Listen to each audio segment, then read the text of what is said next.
Oh, there you are, YouTube. So we finally finished season 3 of Fargo, and I have to say, it's my least favorite season. And I like the movie more than it as well. It just wasn't very satisfying. I thought it was going to be. I mean, the ending, the last episode. The season as a whole was not satisfying, but I was like, maybe they'll pull something out with this last episode. And it looked like something like that was going to happen.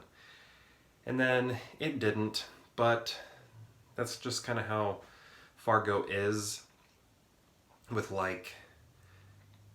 spoilers, I guess, half spoilers, killing off people that you may think might make it to the end.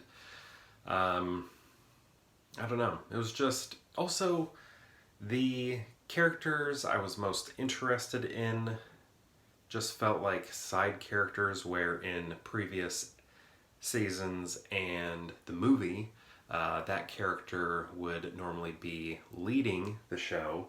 I feel like they still were, but we weren't getting their point of view very often. We were mostly focused on the point of view of Obi-Wan Kenobi's character, Emmett. He seemed like, I don't know, it kind of seemed like we were watching him, the whole thing from his point of view. And I don't know, it all felt very disconnected but creative, I guess, but not cohesive. Like, I liked that they were taking chances. I just don't necessarily think they were successful, so I applaud that. That they were willing to go out there with so many different styles in a single season. I thought that was fun, but I didn't always like it, I guess. I don't know. It's like I appreciate how bold it was, but I just didn't like it, I guess. The ending was a little too open-ended, I think. I would have liked a stronger conclusion, and then maybe something related happens in another season, and then we're unexpectedly. But here it's just kind of like, okay, this is going to continue on, and we're probably going to find out more about it next season or 2 seasons from now.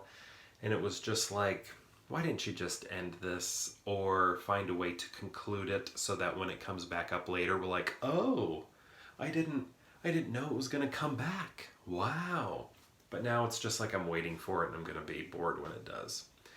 So season 3, not so much for me. Also, let's think. What else did I want to point out about it? I think there was more with Lupin. I mean, maybe it was just I didn't like the ending that was given to him. I think it would have been satisfying to, I don't know, see something definitive, something that felt like an ending for his character in some fashion. It was just too open-ended, I think,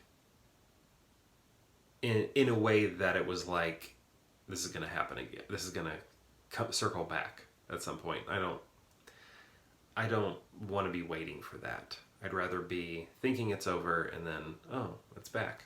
I mean, I guess I kind of already said that. I did already say that. I don't know. Maybe. Is that all I have to say about it? I feel like there was more, and I don't want to edit this video. I just want it to be a one take that I put online. So I'm thinking right now, trying to remember things I wanted to point out about this season, and none are coming to mind. The character that was in season 1 who came back at the end for this season, some of the later episodes, I like his ending, as in he's still around.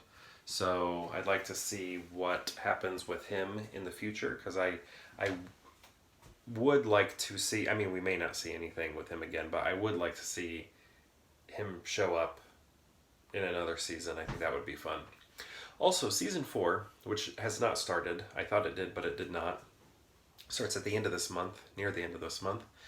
Um, Takes place in the 50s. So season 2 takes place in the 70s, late 70s, I think 79. And I'm thinking we may see. So Ted Danson is in season 2, playing an old cop. I'm wondering if we're going to see young Ted Danson in, his character, a young version of his character in season 4. I think that would be fun. I don't think it would be too convoluted because I feel like that's sort of like what this show is, convoluted, contrived simultaneously. So I think that would be organic, actually, because that's how this show has sort of set itself up.